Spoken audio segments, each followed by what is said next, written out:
So I always say as a broker, it's a cool part of the job, but also kind of sad at the same time, is our job's counting cards against the system. Because everything catches up 5 to 10 years later. The market, like every other broker, every other consultant gets in like, oh, that's a great idea, we should do it. And we're always trying to find the next little thing, and then the system eventually shuts it down because it messes with somebody's money. Thanks for tuning in to the Self-Funded with Spencer podcast. Let's go make healthcare better together. Well, here I'm with Taylor Orton, VP of Sales for Cottingham and Butler, or as you like to call you guys, C&B, right? C&B. Should I refer to you as C&B? C&B, keep it easy. Keep it easy, man. Well, I appreciate you coming down. Came down from the beautiful state of Wisconsin or Iowa? Wisconsin. Madison, Wisconsin. But grew up in Iowa, correct? Grew up Southwest Wisconsin. Okay. Platteville is why I'm a Chicago Bears fan. Okay, right. Ooh, okay. All right. That'll tell you a lot about my personality. You get along with Hanson then, probably. I do get along with Hanson, but it's because we're both reigningly positive and optimistic people. And it's because of our Bears heritage. Okay, right. You got to remain optimistic being a Bears fan, right? Yeah.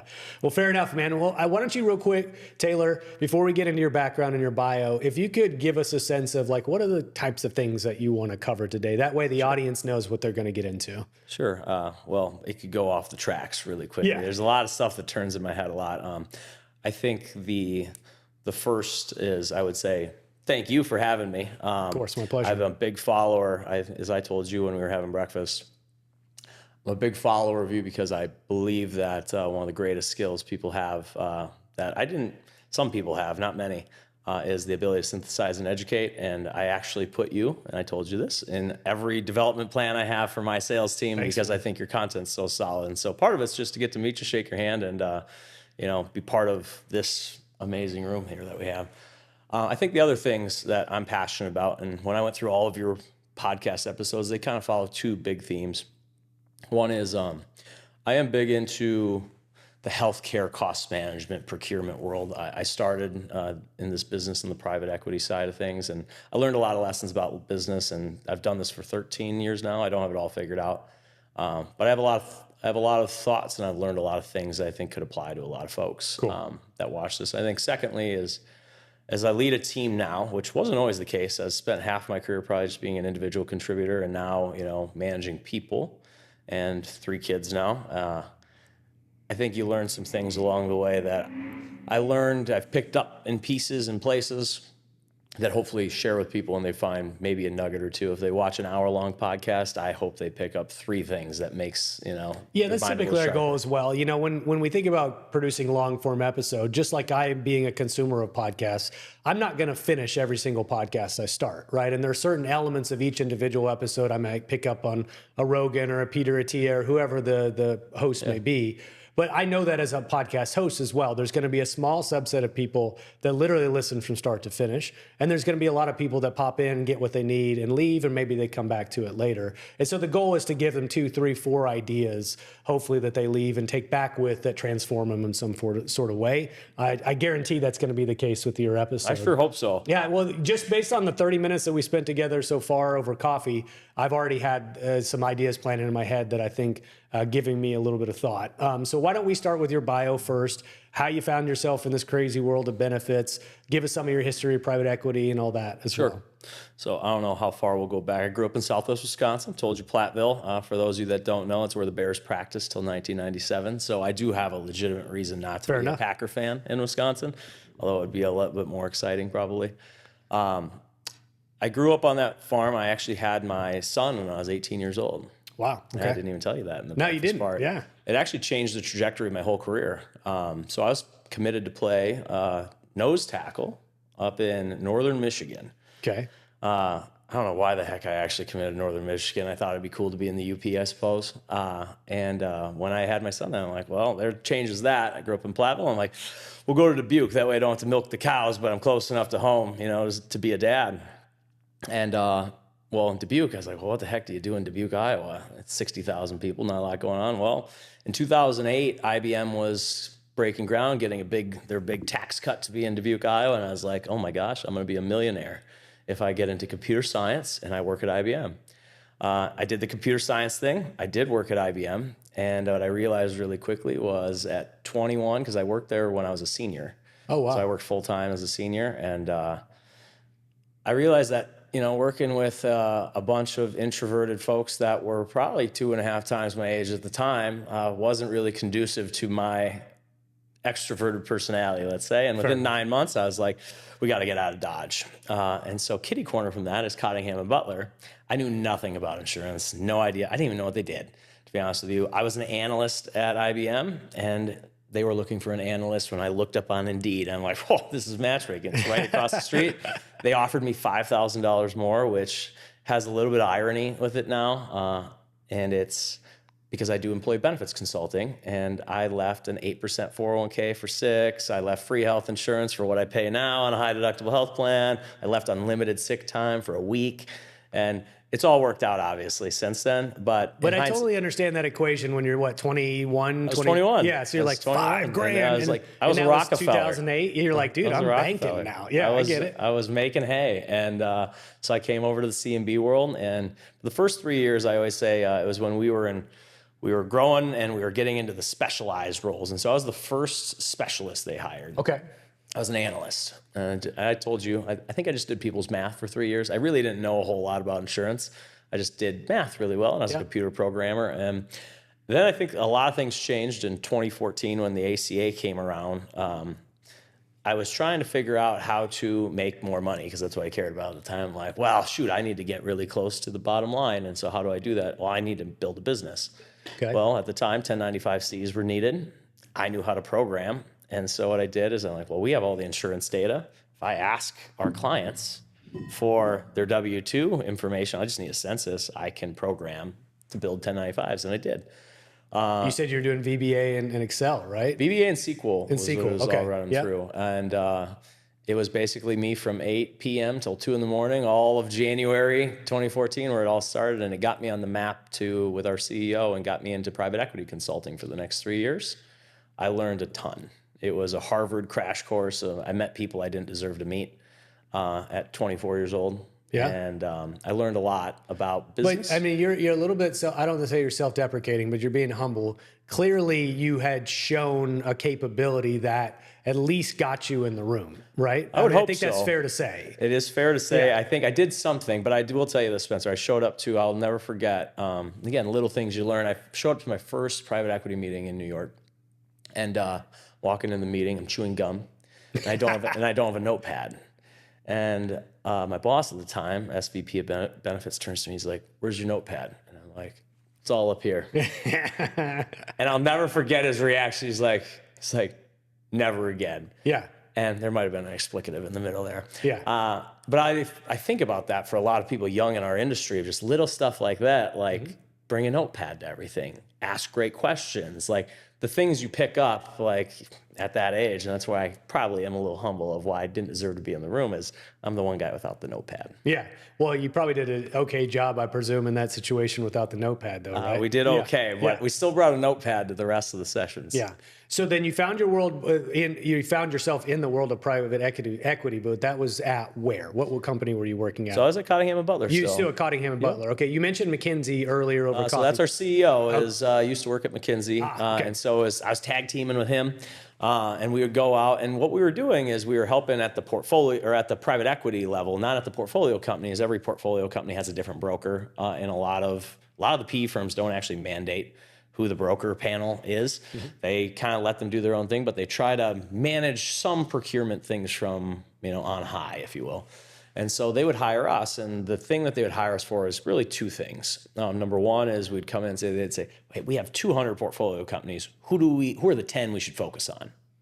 And we had developed I'd call it a happy medium data set of metrics of how do I actually go help you find the 10 that you should focus on, when they have tech companies, they have skilled nursing companies, the gamut, and trying to actually figure out where you start. And then the second was, for the 10 companies we identify, what do we need to go do with them? Yeah, yeah. Because they were willing to be a little bit more, intrusive, I would say, on the 10 companies that have great opportunity and maybe weren't financially performing as well as they wanted on the revenue side. Chronic health issues, surprise out-of-network medical bills, inflated medical and prescription drug prices. These issues cost self-insured employers hundreds of millions of dollars every year. Add to this the rising cost of care and potential for waste across the life of a claim, and it's clear that self-insured employers need innovative solutions that lower their health plan spend. At Valence, we've done just that, developed innovation that shifts the current paradigm. A complete and integrated ecosystem solution driven by data, one that manages and simplifies the complexity of medical claim costs. It is through analyzing millions of data points that we enable employers to realize and fuel cost-saving solutions. Valence experts come prepared from day one, targeting the fraction of claims that will drive the majority of health plan costs. That is how our team lives the Valence promise, engaging early and often for smarter, better, faster healthcare. Yeah, and then so where does healthcare, I presume benefits are a big component of the things that you can tweak and fix, right? In those 10 that you identify? It was all benefits. So we were exclusively hired just for benefits procurement, healthcare, and it's all healthcare. All the money's in healthcare, right? 95% of all benefit dollars, take out 401k, throw that to the side, is in healthcare. And so it was all about who in our portfolio, because most of where we got hired is they never really focused on it. A lot of private equity companies, they have programs for property and casualty. You know, they have a place they're putting stuff, but benefits is dramatically overlooked, you know, even by the world's largest PE firms. Yeah. And so we had got into some places that ultimately that was a niche that nobody was poking holes in at the private equity level, because they were, if you ever read a Deloitte report on a merger or acquisition, 150 pages. How many pages do you think are benefits? I'm just guessing 2. One. Okay. Close. And so like you think about that, but obviously big dollars are in there, and it's an interesting oversight. It's the proverbial second or biggest line, third biggest line item on a P&L, right? I mean, directionally probably true for most organizations, but the point being, this is a large budget item that very rarely gets scrutinized to the extent that it needs to be scrutinized at. And those dollars are just going out the door every single year in a really inefficient manner. Even by firms that are, you know, in the private equity side, really known for being financially well managed. Yeah. And that was kind of a little lesson I learned, like, wow, there's still a bunch of opportunity here. Where else would there be opportunity? And we weren't the broker in those scenarios. We were just the outside advisor working alongside the private equity company to ideally get more action out of the company and their broker. Yeah. Well, when did you start actually discovering the world of benefits and understanding the things that you understand today? In those 3 years, it was a crash course really around healthcare procurement. Okay. So I learned a lot because this is nationwide companies ranging between 100,000 people down to 100 in the portfolio companies. And so the gamut of my healthcare knowledge came from that. And then other than what I would say, my epiphany probably was so when I moved to Wisconsin at 28, I got asked to go lead the team in Wisconsin after 6 years in the business. And the thing I didn't appreciate probably at that time, 2 things. One, the impact of geography on healthcare. You know, I was working nationwide companies. I'd never dove into the local dynamics of healthcare. And I really learned a ton. And if you're from Wisconsin, Wisconsin's like 5 markets in its own kind of world. Heavy HMOs in certain parts, operates like somewhat, you know, bigger cities in certain other parts. And then I also learned, I think, just leadership and professional development of like, when you're not doing it as a lone soldier, it's a little bit different. Yeah. Well, what kind of inefficiencies did you discover in that market at that time, right? The things that you felt you could go solve for. In Wisconsin, private equity? Well, I would say both, right? But specifically to the market of Wisconsin, because I'm actually in agreement with you that healthcare is very localized. It's the whole Dave Chase Health Rosetta concept of it's hyper local. And I do agree with that to a significant degree, except with the companies that have people across the country, right? You've got to solve for all the different locales. But like, what did you discover about specifically to Wisconsin that was inefficient and unique that you could solve for? I think the thing that was part of it's just knowing what's normal. It's not maybe there's the solution aspect is probably separate. I think it's for years, you know, we had talked about like our Wisconsin team had probably shouted from their mountaintops being like, hey, we can't use these benchmarks, which we'll talk about benchmarks in a little bit. Everybody up here is spending more than that. And I didn't appreciate how different pricing is at every hospital until you actually got, and this was before transparency was a thing, right? Or you could do like the RAND study before the RAND study was around. And it was really just kind of anecdotal, if you will. And what I learned was how local markets operate from the hospitals that are within them, how the hospitals price pretty much off of one another, the Medicare, Medicaid dynamic that impacts hospital pricing. That's where I really learned a lot about, in northern Wisconsin, where you have a 75% Medicare, Medicaid dynamic going on. It's like, it really impacts commercial pricing. Yeah. And it's the balloon effect. And I had no That's because context what of the balloon commercial effect. market's subsidizing the underpricing of Medicare, Medicaid, correct? The hospital wants to make a certain revenue threshold, and the balloon has to be this big. Which side it comes out of, they don't really care, And I didn't even know that at 6 years into this business, and I think that's a huge part of it. I think the other part that's trickier to measure, right, is just raw business efficiency. Okay. Because there aren't many businesses on the planet that do cash or cost accounting. Like, hospitals don't know where they actually are wildly inefficient, right? And by the way, most businesses don't either. Yep. And I think that's kind of the other piece that's hard to measure. That's fair enough. Yeah. And so, like, when did you get exposed to the idea of self-funding then? Because when I think about your kind of upbringing and your education, I do, and I have a similar kind of background in that I started as an analyst and I was a numbers guy first. And I didn't even get into the world of true benefits until I was 30, 31 years old. Sure. I was a numbers guy. I immediately got attracted to the numbers, the art and the science of self-funding and stop loss and things like that. I suspect that your brain probably thinks along the same lines as you're looking for efficiencies in business and where can they save money? How can they make more money? Like, you start looking at healthcare through that lens and you go, oh, you're procuring this in an inefficient manner and you're using health insurance inefficiently to pay for health care. Mm-hmm. And so therefore the world of self-funding to me opens up possibility and opportunities. So did you have sort of a similar, I would say not epiphany, but aha moment in this world that we call self-funding? Probably later than you would probably like the answer to be. And part of that is, again, you go into private equity companies that are owned by, and these aren't small private equity firms, right? So most of their portfolio companies, other than maybe the mid-market ones, but where all the money was at is in the big firms that are already self-funded for the most part. Unless they're in California and you were on some Kaiser HMO or something like that.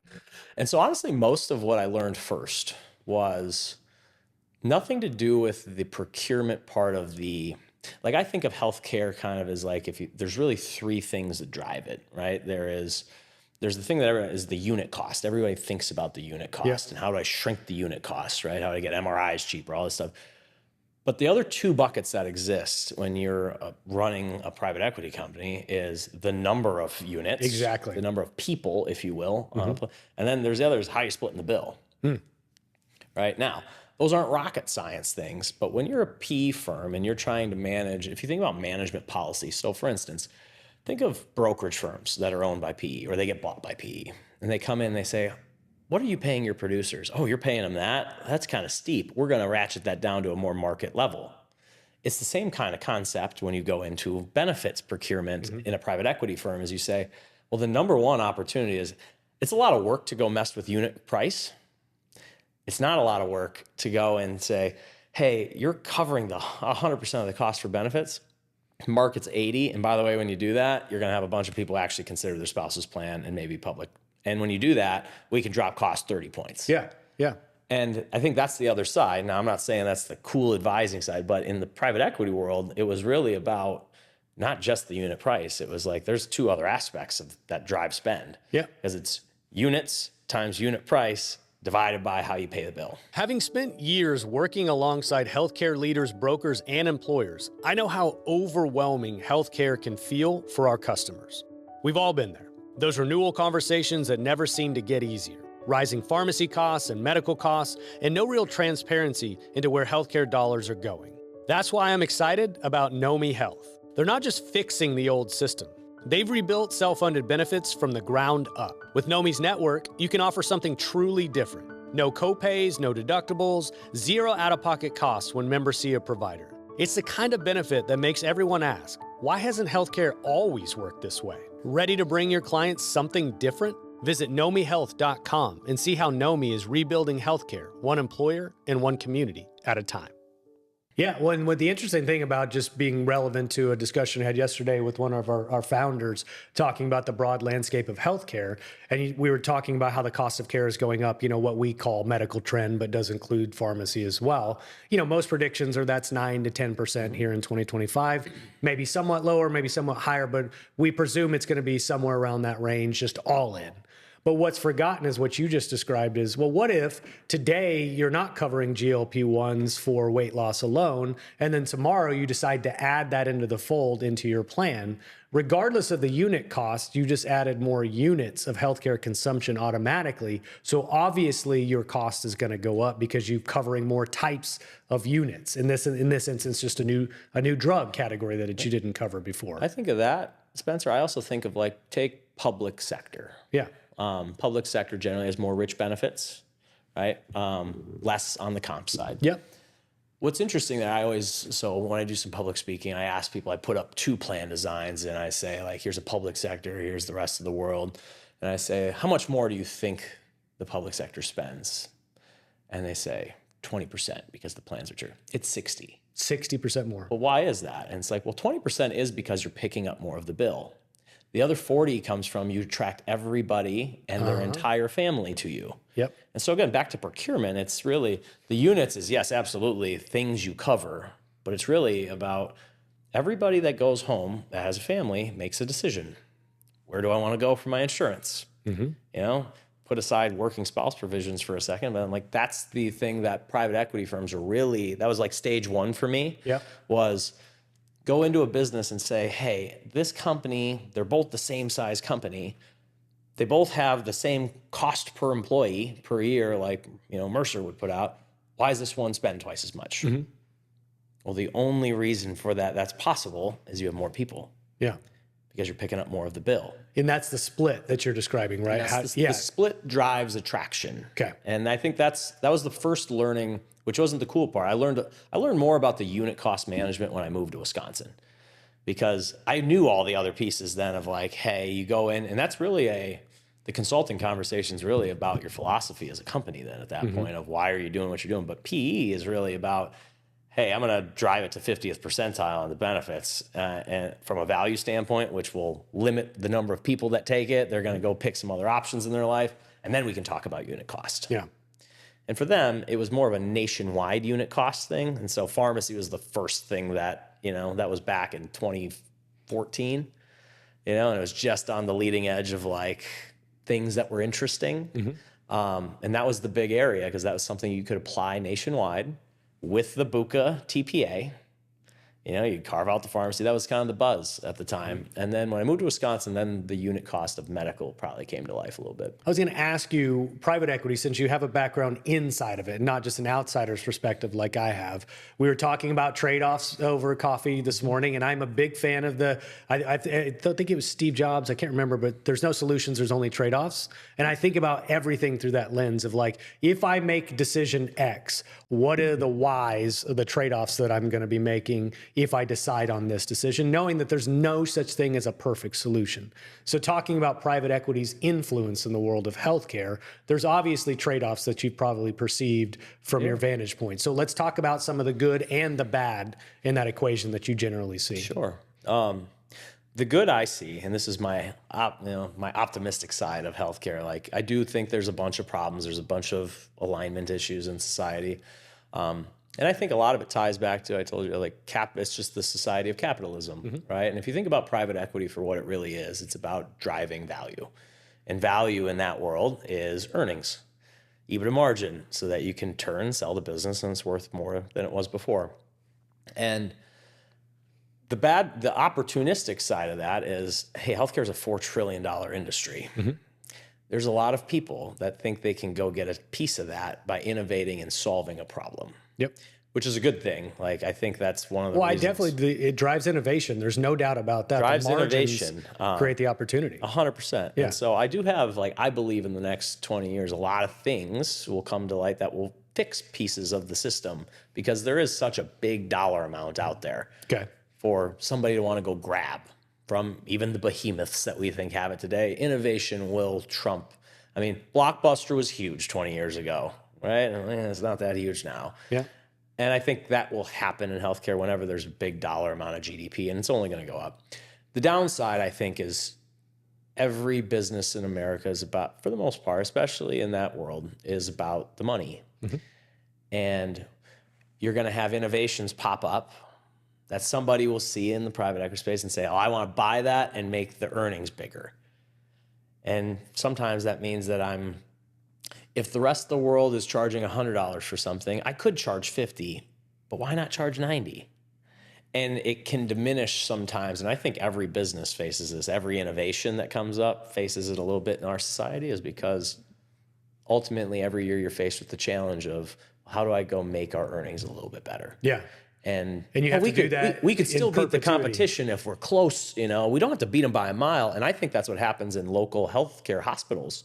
I think one could beat the other one by a good margin in some communities, but then they say, well, why? Why would I do that? Why win by a mile when I could win by, a quarter mile? Yeah. And I think that's kind of the pervasive thing when you have an economy and a society that runs on money like we do. Yeah, and I think it's kind of the notion of 2 steps forward, 1 step back. Like everybody that comes in and solves a particular niche of a problem that does solve that thing, then the entire thing still, it's not like healthcare's not continuing to go up in cost every single year, right? So like you can look at all these amazing solutions that maybe are for like dialysis carve-outs and they'll save a significant amount on dialysis. That's great. But then you're bolting on solutions that maybe have a fixed cost component or a shared savings component. And so you're not getting the entire margin like you're describing. And then you start bolting on a bunch of solutions to solve problems, and you'll look up and you might say, well, the total expenditure on our healthcare budget's actually going up. Yet I've solved for individual problems, and collectively now I'm spending more as a result of that. And that's the frustrating part about there's not these giant levers you can pull to just chop off 40% in one fell swoop. Maybe an RBP is an example of something that is close to that. But then let's say you roll out a reference-based pricing plan, and we'll just stay on that subject for a second, and you do chop 35% off your claim spend. Eventually, that's going to start working its way back up in most situations over time, correct? Or do you find companies chopping it off and then holding their costs flat 4, 5, 6, 7 years in a row in some instances? Well, if you're doing it, if you're doing RBP the way that most companies do it, right, whether it's a proportion of Medicare or a proportion of reported cost, there is some inflation that's going to happen even in the Medicare rates or the cost rates, right? So whether it's 2 points, 3 points, whatever it is. Inflation is going to be there in everything, right? Like every company pays their workers more every year, right? And it's not all performance-based, right? And so there's inflation in your own goods. Like there's inflation in every business. And I say, like, it only matters if it outpaces your revenue growth. Like, I think on the business mind, like I told you, like I was one of the few kids on the planet at 25 to hear the word EBITDA every day of my life. And I think about that in the RBP world, I think inflation's lower because the baselines you're running it off of are lower, right? But if RBP took off tomorrow, it would die tomorrow. Yeah, you said that earlier. I want to unpack why you think that's the case. So you think it always has to remain a relatively small niche market? If it was the go-to way to pay claims, you think it would implode? Why is that? It's an interesting solution. So I always say, as a broker, it's a cool part of the job, but also kind of sad at the same time, is our job's counting cards against the system. Find it, like, because everything catches up 5 to 10 years later. The market, like every other broker, every other consultant gets it like, ooh, that's a great idea, we should do it. And my parallel would be take patient assistance in the specialty drug world. Sweet little secret 8, 10 years ago. Now it is in every big payer, every broker talks about it. It's a thing. And what happened? And what's going to happen in the next 5? It's going to be gone. Yeah. And then we're going to have to go count the next card. And then it's international sourcing for specialty. And we're always trying to find the next little thing. And then the system eventually shuts it down because it messes with somebody's money. And so I think RBP, in the same instance of like, well, if you think about what RBP really is, it's like, I think of it just like a homeowner's policy. So your homeowner's policy has a dwelling limit. Yep. RBP is nothing more than a limit. It is a dwelling limit on your health plan, if you will. It's a limit on your MRI. It's a limit on your inpatient procedure. It's just that. And the question is, well, what happens?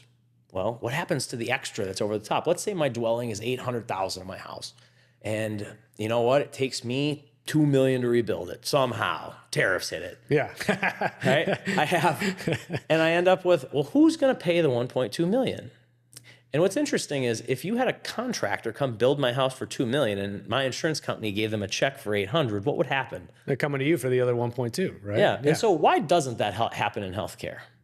Like in an RBP plan, 98% of the time, nobody shows up knocking for their $1.2 million bill. Why? And my belief of why is I believe hospitals are really bad with revenue management. Okay. I believe that's why certain hospitals just deny everybody because they don't want to deal with it, or they will balance bill everybody. It's kind of like it's a system issue. Back to healthcare being local. Yeah. I think RBP is like that today. But if everybody in a community, like I want to go pick any community in the United States, and I want you to take the school district, the county, and the biggest city, and I want you to put them on RBP. See what happens. Yeah. And what would happen is the hospital, because A, it's in public forum, and B, is it's going to have some magnitude to it. And I think that would change the dynamic of a hospital. Be like, oh my God, we got to pay attention. Mm-hmm. And that's where I think RBP would struggle. And I do think that there's a happy medium somewhere in there, right? RBP is built to say, hey, hospitals, like you're being egregious. Yeah. I'm not saying that's wrong. I'm also saying that you can't just pay for half a dinner and leave, And I think that's the other side of the equation if I'm the hospital. And this is my leader in me, as I'm like, there's three sides to every story. That one, and the right one. It's somewhere in between. Pareto Health is the largest benefits captive in the United States. With nearly 3,000 captive members, $1.3 billion of stop-loss premium in force, and almost 1 million covered lives, no other benefits captive comes close to Pareto Health's scale. But it's not just about the numbers. Pareto Health is a mission-driven organization, and that mission has two distinct parts. Number one, to make self-insurance simple and more accessible for small to mid-sized employers. And number two, to arm them with the most powerful cost management tools on the market. So if you're an employer frustrated with your healthcare outcomes, or you're a benefits consultant looking for an alternative to the status quo, it's time to consider Pareto Health. Pareto Health, where employers come to do self-insurance right, to do it easily, and to do it at scale. Well, that's just it. And I've been constantly thinking about this. The theory of this is like, well, what is the proper in-between? If Medicare Plus is not the appropriate reference point for what is fair and what should be paid, all we're trying to argue is we're looking for the between the two ends of the spectrum. If we could say Medicare perhaps is too low or is close to too low, 3, 4, 5 times Medicare, which a lot of these network contracts will allow for, is probably too high. Reference-based pricing is seeking to use this as a reference point and put a margin on top of it. And then you can argue too low, too high based on individual circumstance. How do we find the sweet spot in an efficient way? Is it cash? Is it some other form of payment that allows us to identify what the appropriate level of pricing is with the margin the hospital needs to make money? And then everybody that's in that particular transaction feels they got a fair deal out of the equation. Right now, I think every single healthcare transaction leaves one of the parties feeling like they got a raw deal. And so the industry is looking for what is that reference point that is appropriate. And I know there's no right answer here, at least right now. I don't think there's a right answer in the short term. I think, we were talking about this earlier. I think this is one of the things that I'm not going to put my rubber stamp on it to say that it's going to be solved for sure. But I do think that in time, if you think about other markets, what regulates every other market? Like again, this is an easy example. There's nobody out there saying that the cost of bread should not exceed X dollars.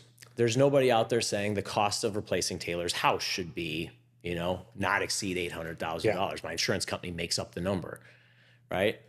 What does is the market. If somebody came to me and they bid $2 million to rebuild my house, I'd say like, you're crazy. Yeah. I'm going to go, do something different. The problem in healthcare is it's just opaque. There's also just not a lot of volume of competition. So it's like transparency and volume of competition. I do think those things will get resolved. The one worry I have that's really tricky is rural America. Okay.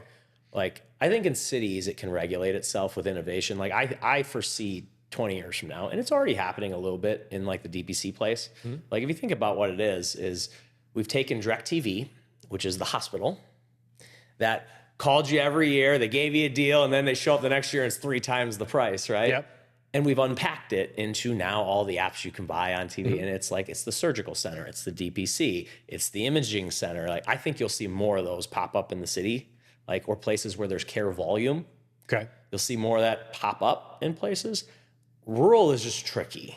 Okay. And I would be lying if I said I had the answer for rural America, because that's just really hard, because I would never stand up a business in rural America that does those things, because you just don't have the volume.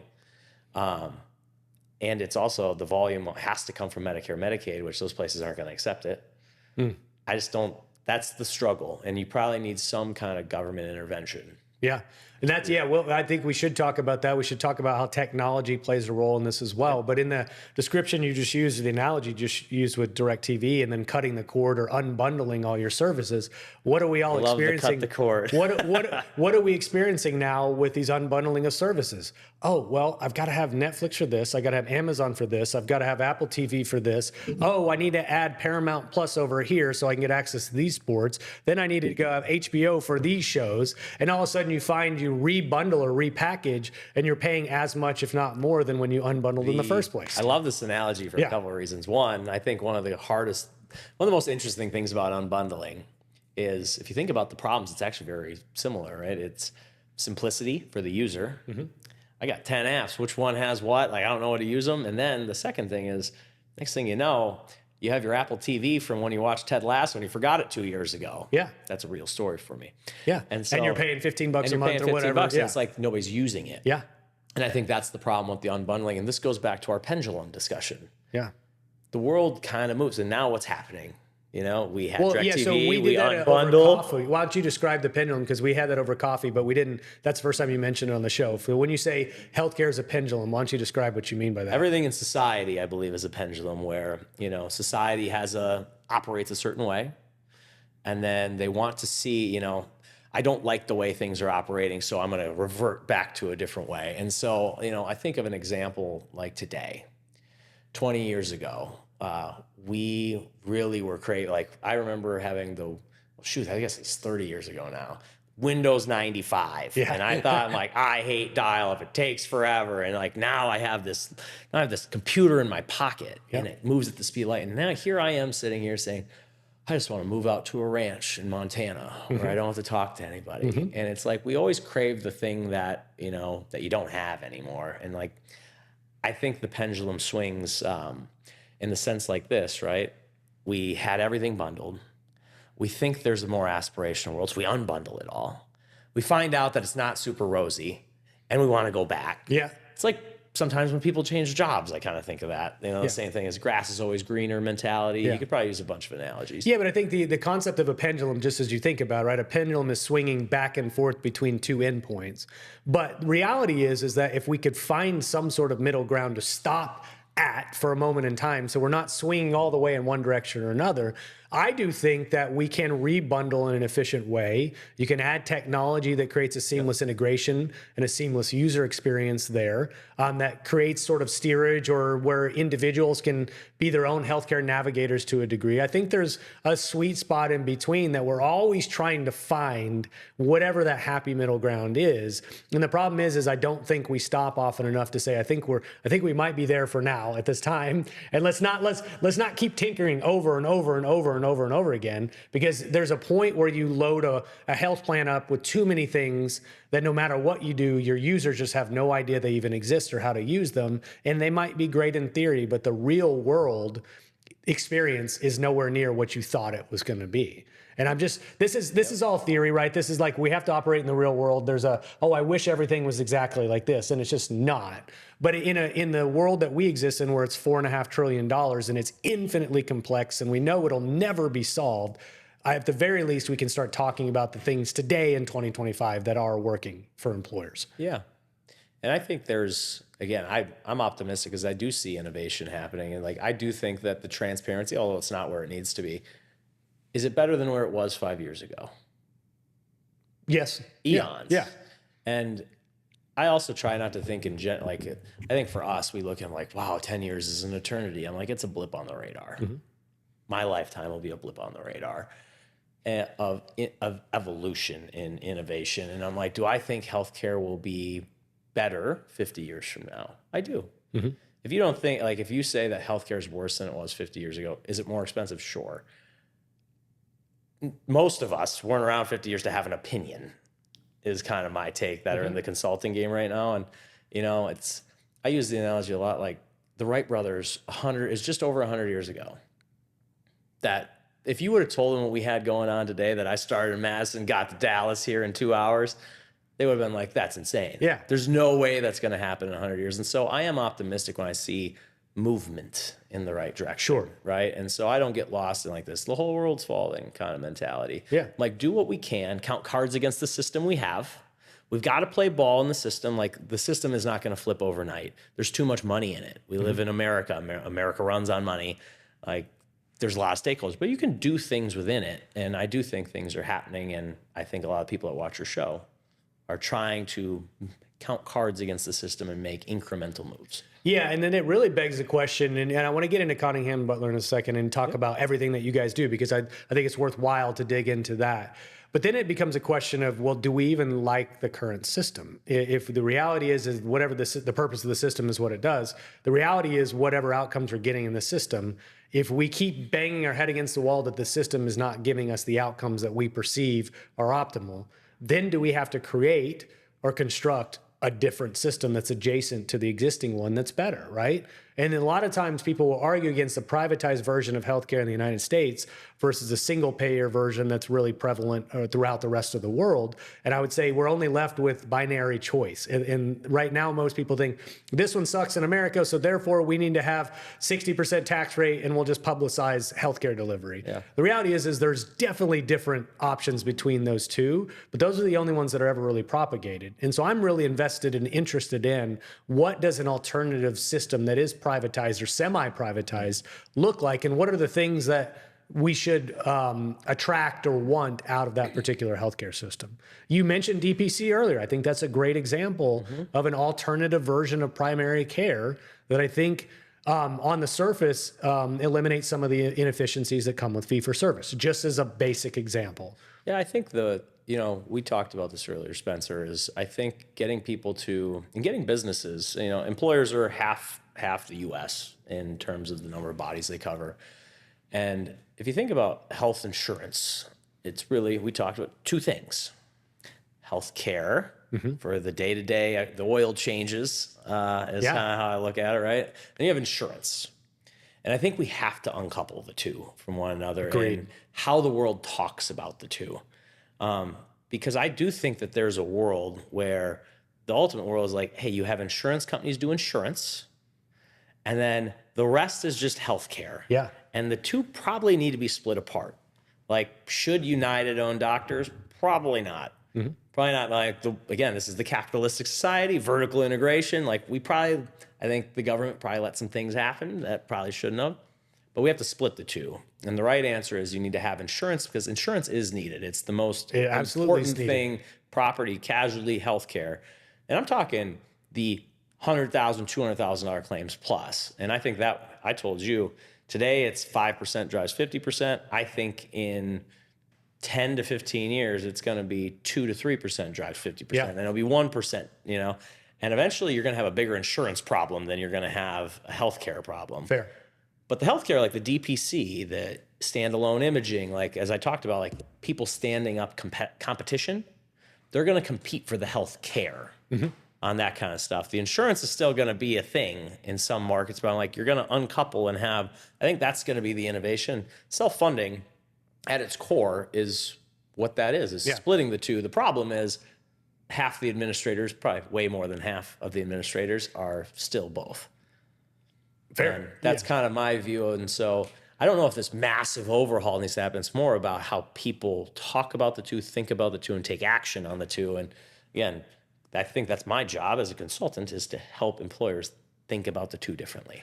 ClaimDoc is a medical claim auditing and member advocacy company. We provide fiduciary services to employer-sponsored benefit plans, and allowing them to create an environment where we ensure that the benefit plans are being charged on a fair and reasonable basis. My business is basically people, and it become a real simple transition. We thought it was going to be far more complex. I've saved, we'll say, hundreds of thousands of dollars. I could not say enough about ClaimDoc. Yeah, agreed. I heard Charlie Munger talk about this, where he talked about self-insuring his own house. So Charlie Munger is obviously, or was a very wealthy human being. So let's go ahead and state that. He's a wealth that we could only Yeah, ever... we probably wouldn't advise this to anybody. No, wouldn't. But what he does say that I think is pertinent to what we're talking about is he talked about self-insuring his own home, because he said at some point you have enough money where it's actually more efficient for you just to write a check to pay for the house than it is to buy insurance for the house and use insurance to help you rebuild it. He goes, self-insure what you can and then buy insurance for the things that you cannot pay for. And I think the basic premise of self-insurance in the employer healthcare space is self-insure the types of claims you can and buy insurance for the catastrophic claims that you cannot afford to pay in cash. And the larger the employer is, the more likely they're not buying insurance at all. They're totally self-insured because they have enough cash to pay for any level of catastrophic claim. The world we operate in is mostly in that middle market space, where there's still a role for stop-loss insurance in this equation, for self-insurance, but the employer needs to understand, while they're untangling the insurance piece from the healthcare purchasing for most claims, because cash off their balance sheet or out of a separate account is more efficient to pay for most healthcare delivery. And then you buy the insurance for the things that you can't predict. And that's where I say, like, in the short term, the next 10 years is like, I do think that this healthcare side, as you see DPC, see all these things coming up. I also think alignment is probably the other core thing, right? Okay. Of alignment of your service providers. Like, because if you think about the healthcare side, is what you don't want is you don't want the insurance side making money on the healthcare side. Yeah, like, yeah. And that's kind of one of the issues that lies under the surface, right? I think it's alignment of vendor and why they make the decisions they make. I think some of it is obviously employee, like getting the employees to do something.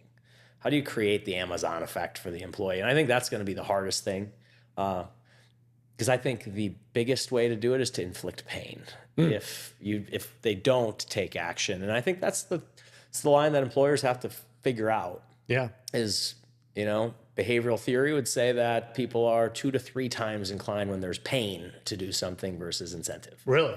Okay. Well, but you still have to have incentives too, right? I mean, I think you can have the carrot and the stick, but you're saying maybe a lot of employers would benefit more from wielding a little bit bigger stick. So let me give you an example. Let's say you have a $2,000 deductible today, and I lower it to $1,000 if you make good choices. I lower it to $0 if you make good choices. Mm-hmm. That impact has 1/2 to 1/3 the impact if I said, no, it's going to cost you $4,000 if you don't do something. Yeah, because it's you have it now and I'm taking it away. You have a $2,000 deductible and I'm removing it. Mm-hmm. Versus you have a $2,000 deductible, but if you'd like, you could have a $0. And although it's the same dollar amount in absolute dollars, the impact of that one's way greater, but nobody wants to do it. Yeah. And so if you think about, like, again, it's kind of funny, you went away from HMOs for the same reason. You went away from HMOs, tightly managed, like, hey, we're going to manage everything you do, right? To make sure that you have the optimal outcome, to PPOs, because people are like, I want to go there, I want to go here. Like, I want choice. Yeah. I want choice. I want to do it. And it's like, well, there's a consequence to that. Yeah. And now we're in the consequence. And now it's like, we kind of want to sit in this world where, like, well, I would love to incent you to go back to like an HMO kind of, I want you to do things I tell you to do. I'm going to incent you. And it's like, nobody's doing it. Pull up any navigation report for any customer. And, I don't care if it's Quantum, Accolade, any of the names that do and it's small. Yeah. People aren't engaging as much with the incentive. You'll get some movement. It'll pay for itself, but it isn't going to move the needle dramatically. What moves the needle is force.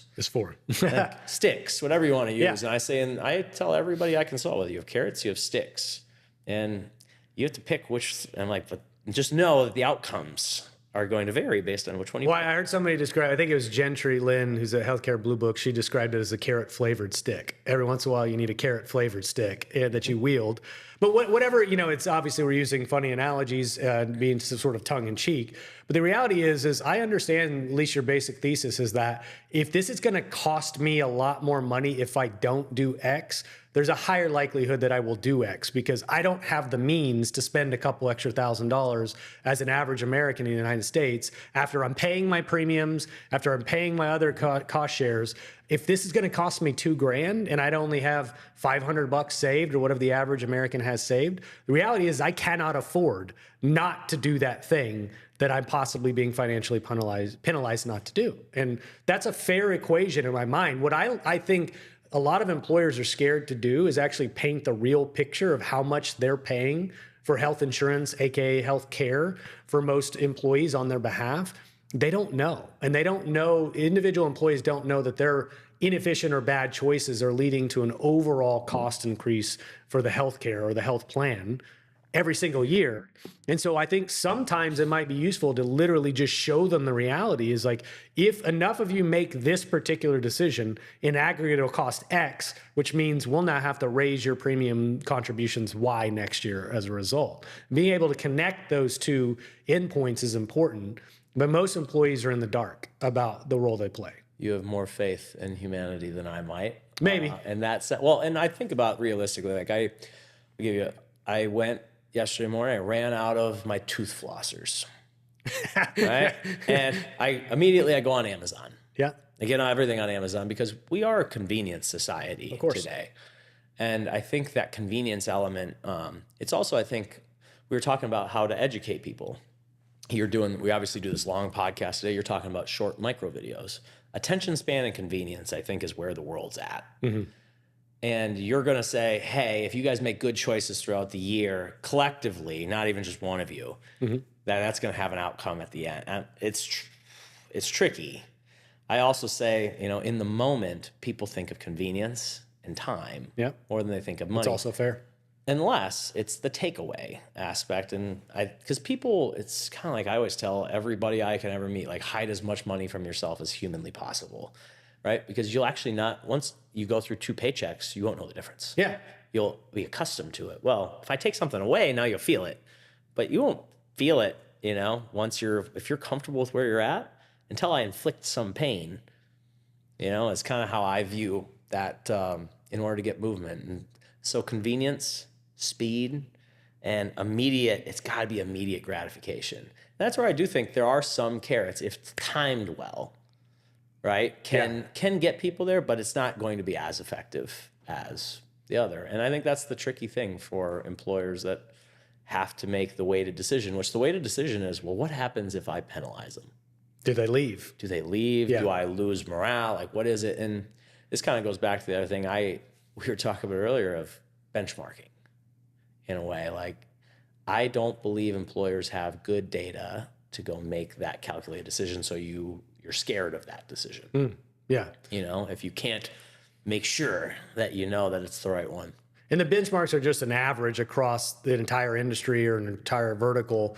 So do you want to just be average in the benchmark as well? If you're using the average, well, you're benchmarking yourself against an average. And if you're seeking to be average, then how difficult is it to recruit and retain, and morale you mentioned earlier. I think those benchmarks serve a purpose, but I don't know how useful they are as well. I mean, my view is it misses on the core question is, what do people really want? Like, I've always thought it would be interesting as an employer. Let's say you have 2 options on the table, right? Like, we're going to roll out this, today you have that $2,000 deductible, and hey, we could do all the carrots we want because we know it'll pay for itself. But if I inflict the pain side, I could reduce your premium $25. And just ask people, would you rather have a $2,000 deductible with what you pay today, and we offer incentives if you make good choices, or would you rather have lower premiums and the only people inflict are the people that don't make good choices? Yeah. Let them pick. I actually, it would be fascinating to see the answer. I've always thought another one would be narrow networks, HMO versus PPO. I think that people would be surprised at the trade-offs people are willing to make to have more money in their paycheck. Yeah. And I think we make a lot of benchmarks. We say, but the benchmark's this. This is what Bob down the street's doing. I'm like, your employees don't care what Bob down the street's doing for the most part. Ask what they want and have a trade-off. I'm big on trade-offs. Well, I would say the tangible component of that is $50 more in my paycheck. I feel that. I see that on a weekly or biweekly basis. It's there. I can hold those dollars in my hand versus what might happen if I need to go to the doctor 9 months from now and my deductible is $500 higher. Well, that was the speed and the simplicity and the convenience. It's right in front of me. And I think that's how a lot of people make decisions. And I truly believe you got to meet people where they're at. Yeah. Versus try to force them into your mystery box. Yeah. Well, speaking of meeting people where they're at, well, I'm meeting you where you're at, Cottingham Butler. Nice segue there, right? Well, let's talk about what you guys do, right? Because I think you guys are certainly unique. Obviously, you have a role as an insurance consultant, but that's one component of the many things that your firm, agency, business offers. So let's talk about what else you guys do and why you guys have expanded the suite of services beyond what a typical insurance brokerage might do. Sure. So I think we obviously do all the standard stuff: employee benefits, property and casualty. We aside from that, though, I think with the unique functions, we have a myriad of sister companies that actually sell to other brokerages and probably have as much, if not way more, business with other brokerages than they even have with ourselves. Really? Okay. And so we own a third-party administrator. We own a wellness company. We own a nurse case management company. We own a benefit administration company. We administer our own captives. And so there's a myriad of those businesses. And I think the background story, so like the TPA was the first in the whole arsenal. And I think, don't quote me on this, you can go check the website if you want to see the whole timeline. I want to say 1980. Okay. Around that time. And that was before self-funding was cool. Yeah. I wasn't around, so I don't know if it was cool back then or not. I'm going to guess it wasn't. And so Cisco, Self-Insured Services Company, is the TPA. And the whole premise of the company's still family owned, 3 generations. John's still in the business. I think he's 94. Oh, wow. Shows up in a suit still 3 days a week just to make sure things are running hunky-dory. But his whole premise was get the TPA to self-insure the healthcare part. Okay. Separate the insurance out. And then it was really about how do I help you, like, number one, buy less insurance, which was like a reigning theme that still stands today, which the whole idea is like, don't buy insurance on the stuff you don't need. The Munger side of things, just not the whole thing. And the second was, I need to help you. 10 years later, after that was in place, is when Health Corp started, the nurse case management company. And it was like, well, how do I actually help you reduce claim? And when the claims do come, whether they hit insurance or not, what am I going to do about it? And so it was really about large claim management. Okay. And everybody has case management today. I think it is the wild west of what it's actually done in case management. I think the people that work on the ends of case management are really great people at what they do. I think the hardest part is how are they engaging the people? Is it a mandatory thing? Is it optional? Like most people don't engage. But the whole premise of that in 1990 was capture the big claims, and can we intervene with those folks and make sure they're getting everything they need along the way and navigate the system. But 2 is help them make choices that maybe the system doesn't help them make appropriately. Well, but why? I guess it begs the question: why build it or create it and then even offer it for sale to other competitors, if you will, versus renting or borrowing using a third-party administrator outside your 4 walls? It's a great question. I think it obviously evolved into the other things that we got into in Ben Admin and as well as the wellness company. And I think there was a core element, which was, well, 2 things. When I think about, I was around when the wellness company got built. At least I was close enough to the beginning times of it. And the whole premise was twofold. 1, the places you could rent it didn't do all the things you wanted it to do. There were pieces that wouldn't be administered the certain way. You didn't own the service. So if your great service person left, and it's like you don't actually manage the operation, which is the services. Those are service businesses at the end of the day. Like if case management's going to work, you got to have really good people on the other end of the phone, right?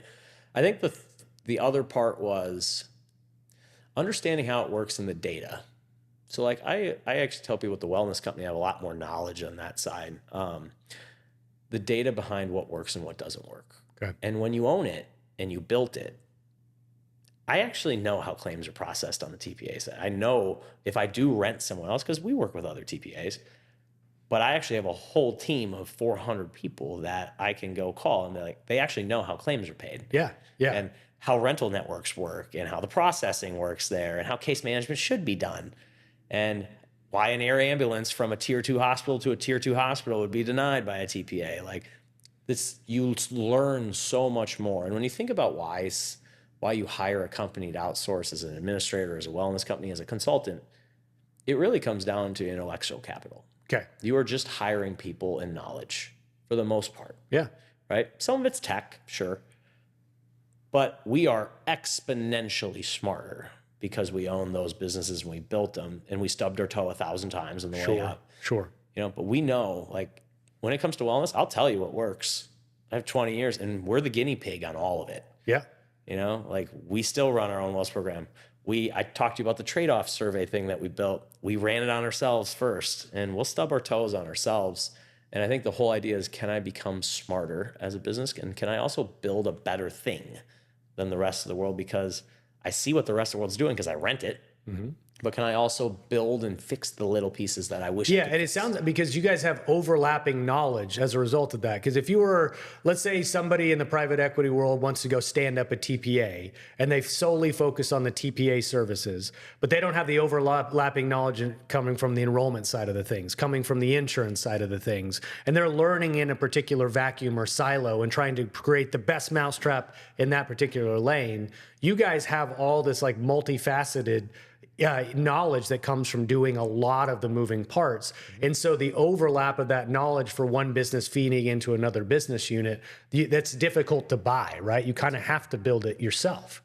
It's hard. I think it's made us way better consultants on the brokerage side for sure. I have no doubt. Yeah.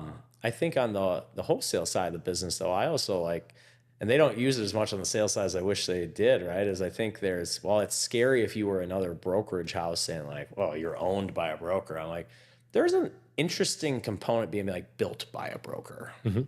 Like, because I see all the other things you can rent. I see all the other TPAs. I see all the other wellness. I see everything that you can rent. And I can see the goods and the bads.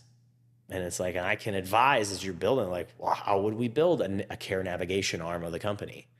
So we started that. And it's like, well, what were the good things I saw out in the world? What were the bad things? Yeah. And then I think the thing that's probably been underappreciated, that it wasn't what it was built for, Spencer, but I think it matters now more than in 14 years of doing this. Service, owning the service. I actually use the term when I talk to people that buy like one throat to choke. I heard that recently. Yeah. And there's truth to that, because I would say with all the turnover, like various parts of the rental sides of the business, whether it's TPAs, whether it's carriers, you name it, the turnovers really hurt the industry from a service standpoint. Yeah.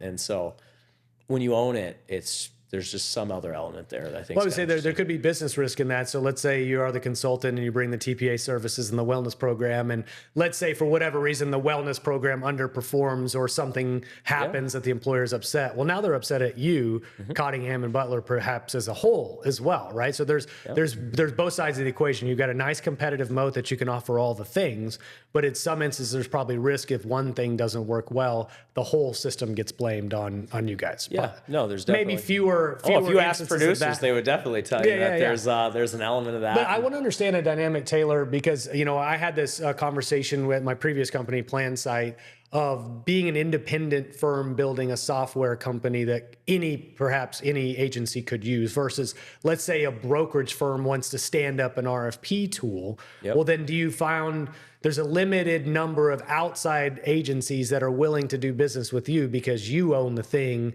as a competing brokerage? So do you guys ever run into situations like that where people don't want to work with you since you own the TPA service? Sure. Okay. Well, from a employer standpoint or a broker standpoint? Broker standpoint. Absolutely. Yeah. I think there's probably there's always the skepticism of like, are the businesses split? I mean, Gallagher has businesses like that, split the TPA on the work comp side and the business. And so there's always a skepticism, I think. We've been pretty good at splitting markets, of like, where are we focused and trying to wholesale and work in places that maybe we aren't as prevalent in the brokerage side. And I will, it's actually wildly true. Like if I run into a prospect that this happened last week, has our wellness company, they won't talk to us. Like our own company will not talk to us about that. That actually is, we've been pretty good at putting up the walls. That's good. Yeah. In those cases. And I think that is And the brokers you work with have to feel that when that happens to build the trust of the wholesale. It's a delicate balance, and I think for any brokerage shop that has wholesale opportunity. Yeah. Well, fair enough. And I mean, obviously there are prospects at some point, right, where it's like they've come to you, they've let their incumbent agent know, like, hey, we're dissatisfied, we're going to RFI, we're going to look or whatever, where they might naturally fall in your lap without you going proactively trying to attract them as a client. And then I'm sure in those circumstances, of course, you try to be fair and be ethical in those situations. But there's We always, our rule is I'm going to bring you 3, and like you're going to interview them. Like, would it be like, or is mine going to make in the cut? That's up to you. I don't want you to make the choice. And I think that's kind of our consulting viewpoint. Okay. So I'm going to consult you for the principles you should be hiring a vendor on. Yeah. And you're going to interview just like you would. It's I think of any vendor or any consultant really that a company's hiring is really more about, it's just like interviewing a person you would hire for your team. Yeah. There's just a series of them. Fair enough. Is how I think about it. So honestly, though, we probably get more value on the brokerage side out of the intellectual capital than we do actually placing clients. Interesting. So I tell you like this. So like on the TPA, less than, out of our self-insured block of business, less than 5% of the clients are with our TPA. A lot of that has to do with networks, locations, like fit. We have more business with other independent TPAs than our own. Now, I tell you that because like I think the intellectual capital has taught our team and consultants about how to navigate, rental network, what's comparing a rental network with an independent TPA to a UMR, or things like that. I think there's real value when you own it and you have all the claim processing, and you can talk about the value of auto adjudicating at 25 instead of 90. Yeah. I think that's kind of nifty. And on the wellness front, it's fascinating. Like of just what actually works, what doesn't. The one thing I want to talk to you about wellness real quick, and then we'll finish up the episode, is what actually works in wellness.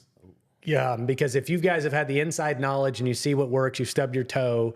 Like when we think of wellness, most people go, I don't know if that's a waste of money or it doesn't work or whatever they might initially say. But how have you found a way to actually deploy wellness that's useful? Yeah. So I'd put it in I'd say 3 lessons along the way. So lesson 1, I find kind of fascinating, and it has, from a what works standpoint, is it's, I think understanding for employers that are your actions impacting your spend or are they impacting someone else's spend? And I use a couple examples, right? Like I think actually understanding the turnover of your organization and like, do you actually own the health or not? And the best example I use is tobacco.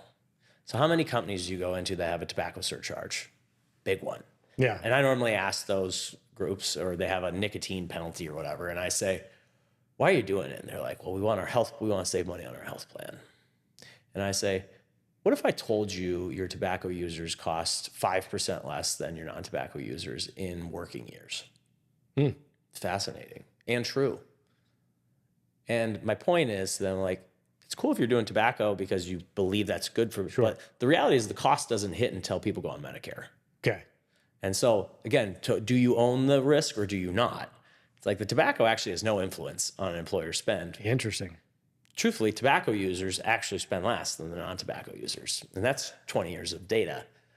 And it makes some sense though, too. If you think about our block of business, our truck drivers spend less in healthcare adjusted for age, gender, geography than our non-truck drivers. It's an interesting say. Well, why? They don't go to the doctor ever. Until it's catastrophic. Until 65. Yeah. And again, I'm not saying that's right, wrong, or indifferent. I'm saying if you're thinking money management for employees, tobacco users don't bug me.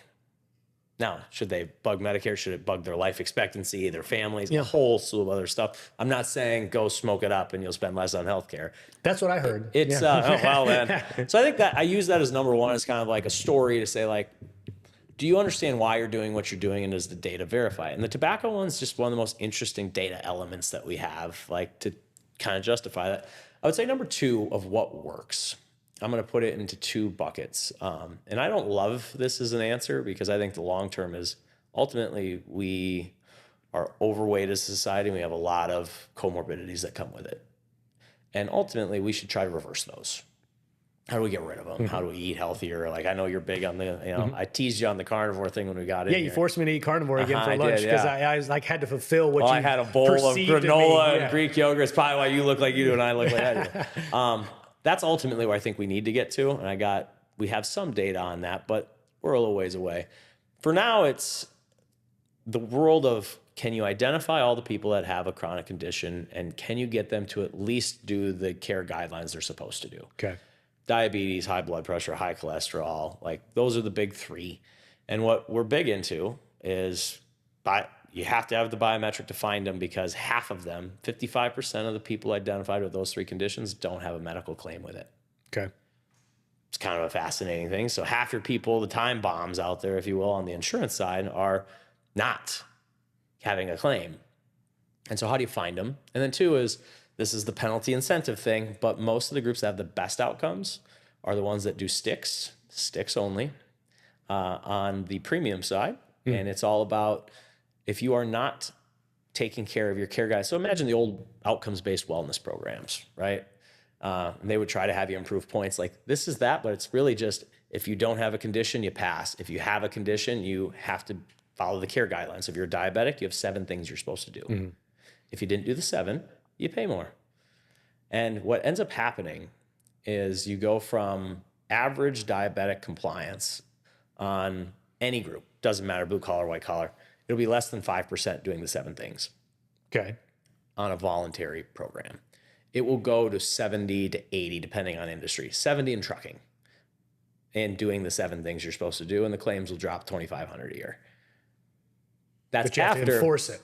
But you have to, it's the force side, not just carrots and, And I think that's, again, what do you have to do? It's people take a little bit of force.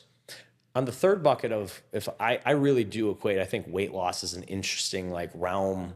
From an innovation standpoint, this meds thing, once they get the competition enough and the weight loss meds come around a little bit, I think it'll be a fascinating conversation. What's worked interestingly that we've seen is just sending somebody a scale and they have to weigh in every day. Like, it's something as remedial as that. And again, part of the world is really about awareness, but you tell me one day you stand on the scale and you don't get disappointed after an Easter weekend. Yeah. And I think it's that, rather than log your steps. No, I'm going to give you a wireless scale, and you have got to have 90% weigh-in compliance throughout the year to get your points. Whoa. Or you pay more. Yeah. It works.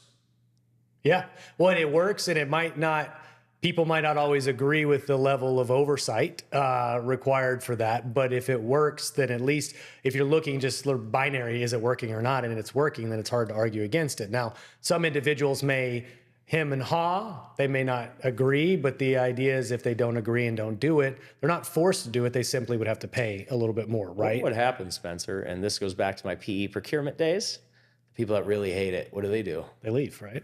They leave. Well, they either go to the spouse's plan, perhaps, or they leave employment.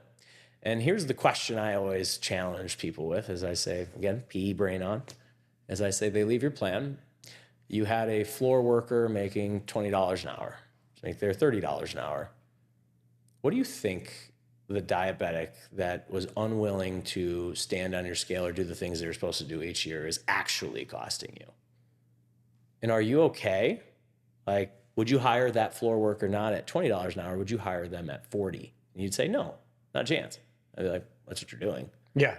And it's just changing the conversation. That's the PE brain saying the side effect of a program like that is for the people that don't want to play ball, that the side effects, they probably go to a different option. Well, and I suspect, and we got to wrap up. I think we've got to vacate the studio.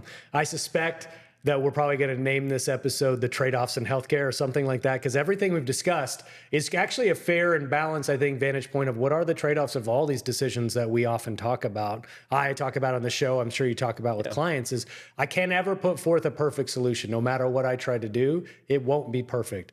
There will be trade-offs, and you as an employer or you as a consultant need to decide which trade-offs are appropriate in this unique situation, which ones can you stomach and which ones can you not. and then you are the only one. You're the arbiter of what's true or what's fair in that situation. But it will never be perfect, no matter what we're talking about. It'll never be perfect. It'll never be perfect. So anyway, so Taylor, I appreciate you coming down. I know for the folks that listen this far, fairly abrupt end to the podcast, but we started a little late. We got to vacate. And, you know, for what it's worth, maybe Taylor will, a couple years down the line, we'll do another one of these, men. But it's actually been really enlightening and eye-opening. And I appreciate having a chance to talk to folks like you, because now I get new ideas planted in my mind. I get ideas challenged as well, which is always fun. And I welcome the chance to talk to folks like you as much as I can. So I appreciate it, I'm Spencer. glad we Thanks got for having me together, on. and hopefully Mike is super excited that you came down. As long as you give him a shout out, he'll be Mike pumped. Pudlow, shout out to you, dude. Thanks for arranging this. But again, Taylor, thanks for coming down, man, and I look forward to doing this again soon. Thanks, Spencer. My pleasure.